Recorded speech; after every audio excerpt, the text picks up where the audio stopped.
चमचा युग। बाबा साहब का रहस्यमय दृष्टिकोण और युग की सच्चाई। भूमिका। भारत का इतिहास कई प्रकार के युगों का गवाह रहा है, लेकिन चमचा युग का उल्लेख करते ही यह शब्द हमें सोचने पर मजबूर करता है। ये वह युग है जो एक समाज की मानसिकता, राजनीति और व्यक्तित्व के उत्थान पतन की कहानी कहता है। बाबा साहब डॉक्टर भीमराव अंबेडकर, जिन्हें भारतीय संविधान के निर्माता और समाज सुधारक के रूप में जाना जाता है, ने चमचागिरी या चमचा संस्कृति के खतरों को बहुत पहले ही भांप लिया था। उन्होंने इस प्रवृत्ति को समाज के विकास में सबसे बड़ी बाधा बताया। लेकिन चमचा युग का असली अर्थ और इसकी जटिलता क्या है, इस लेख में हम इसी पर चर्चा करेंगे, जिसमें रहस्य, सामाजिक सत्य और बाबा साहब के विचारों की गहराई समाहित होगी। चमचा युग का अर्थ और पृष्ठभूमि। चमचा शब्द का अर्थ है ऐसा व्यक्ति जो अपने स्वार्थ या लाभ के लिए किसी शक्तिशाली व्यक्ति या समूह के आगे झुकता है। ये युग केवल आज का नहीं है, बल्कि मानव इतिहास के हर दौर में चमचागिरी की प्रवृत्ति किसी न किसी रूप में मौजूद रही है। चमचा युग की अवधारणा केवल सामाजिक व्यवहार तक सीमित नहीं है, यह एक मानसिकता है जिसमें लोग अपने अधिकारों, सिद्धांतों और आत्मसम्मान को त्याग कर किसी बड़े या प्रभावशाली व्यक्ति का अंधानुकरण करते हैं। बाबा साहब ने चमचागिरी को एक सामाजिक बीमारी बताया था। उनके विचार में ये प्रवृत्ति एक व्यक्ति को कमजोर बनाती है और समाज को स्थिरता और प्रगति से वंचित करती है। बाबा साहब का चमचा युग पर दृष्टिकोण। एक सामाजिक चेतावनी। डॉक्टर अंबेडकर ने हमेशा समाज को जागरूक और स्वाभिमानी बनने की शिक्षा दी। उनका मानना था कि अगर कोई समाज अपने अधिकारों की लड़ाई खुद नहीं लड़ सकता और दूसरों के सामने झुकने को अपनी नियति मान लेता है, तो वह समाज कभी आगे नहीं बढ़ सकता।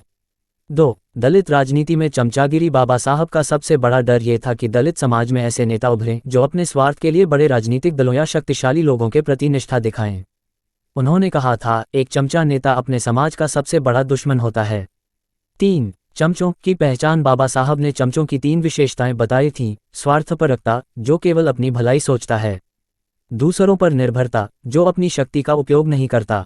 आत्मसम्मान का अभाव, जो किसी बड़े व्यक्ति की चापलूसी करने में शर्म महसूस नहीं करता। 4. समाज के लिए खतरा। बाबा साहब ने कहा था कि चमचागिरी न केवल व्यक्तिगत विकास को रोकती है, बल्कि समाज में असमानता और अन्याय को भी बढ़ावा देती है। चमचा युग एक रहस्यमय स्थिति। चमचा युग का सबसे बड़ा रहस्य यह है कि यह समाज में बहुत गहराई तक फैला हुआ है, लेकिन इसे अक्सर नज़रअंदाज किया जाता है। इस युग में लोग अपनी विचारधारा, संस्कृति और पहचान को छोड़कर दूसरों का अनुसरण करते हैं। 1. राजनीति में चमचागिरी। भारत की राजनीति चमचागिरी से अछूती नहीं है। बड़े नेताओं के इर्द गिर्द चमचों की भीड़ सत्ता और लाभ प्राप्त करने का सबसे आसान तरीका बन चुकी है। नेता और उनके चमचे। ये देखा गया है कि कुछ नेता केवल चाटुकारों से घिरे रहते हैं जो उनके हर सही गलत फैसले का समर्थन करते हैं। जनता का भ्रम। जनता भी कई बार इन चमचों को अपना असली नेता मान लेती है। 2. समाज में चमचा संस्कृति। समाज में चमचागिरी केवल राजनीति तक सीमित नहीं है, ये हमारे दैनिक जीवन, कार्यक्षेत्र और शिक्षा के क्षेत्र में भी दिखाई देती है। कार्यस्थल पर चमचे, जो अपने वरिष्ठों की चापलूसी करके तरक्की पाते हैं। शिक्षा में प्रभाव, जो विद्यार्थी मेहनत से अधिक शिक्षकों या प्रबंधन की चाटुकारिता पर ध्यान देते हैं। 3. चमचा युग की जड़ें। इस युग की सबसे बड़ी सच्चाई यह है कि यह कमजोर व्यक्तित्व और असुरक्षा की भावना से जन्म लेता है। बाबा साहब ने कहा था, चमचागिरी कमजोर व्यक्ति का हथियार है, लेकिन यह समाज को गुलामी की ओर धकेलती है। बाबा साहब का समाधान। 1. शिक्षा का महत्व। बाबा साहब ने कहा था, शिक्षा वह हथियार है जिससे समाज अपनी गुलामी की जंजीरें तोड़ सकता है। उन्होंने लोगों को सशक्त और आत्मनिर्भर बनने के लिए शिक्षा को अपनाने पर जोर दिया। 2. आत्मसम्मान और स्वाभिमान। बाबा साहब ने हमेशा आत्मसम्मान की रक्षा करने की बात कही। उन्होंने दलित समाज को विशेष रूप से यह संदेश दिया कि वे किसी के चमचे बनने के बजाय अपने अधिकारों के लिए संघर्ष करें। 3. नेतृत्व का पुनर्निर्माण। उन्होंने कहा कि समाज को ऐसे नेताओं की आवश्यकता है। समाज को ऐसे नेताओं की आवश्यकता है जो स्वाभिमानी हों और समाज के कल्याण के लिए समर्पित हों। चमचा युग का अंत। बाबा साहब की दृष्टि में बाबा साहब का मानना था कि चमचा युग का अंत केवल तब संभव है जब समाज आत्मनिर्भर, स्वाभिमानी और शिक्षित बने। उनके विचार आज भी प्रासंगिक हैं। चमचागिरी केवल एक व्यक्ति या समाज की समस्या नहीं है, ये पूरी मानवता के लिए एक चुनौती है। रहस्यमयी सच्चाई। चमचा युग का सबसे बड़ा रहस्य यह है कि यह समाज को अंदर से खोखला कर देता है। जो लोग इसके प्रभाव में आते हैं वे अपनी पहचान खो देते हैं।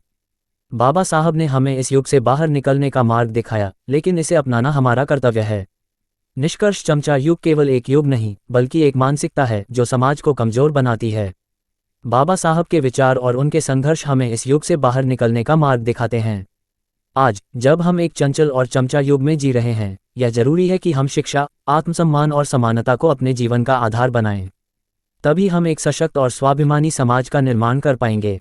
सूचना सिर्फ मान्यताओं और जानकारियों पर आधारित है। यहाँ ये बताना जरूरी है कि यह मेरा वीडियो किसी भी तरह की मान्यता, जानकारी की पुष्टि नहीं करता है। किसी भी जानकारी या मान्यता को अमल में लाने से पहले संबंधित विशेषज्ञ से सलाह लें। धन्यवाद।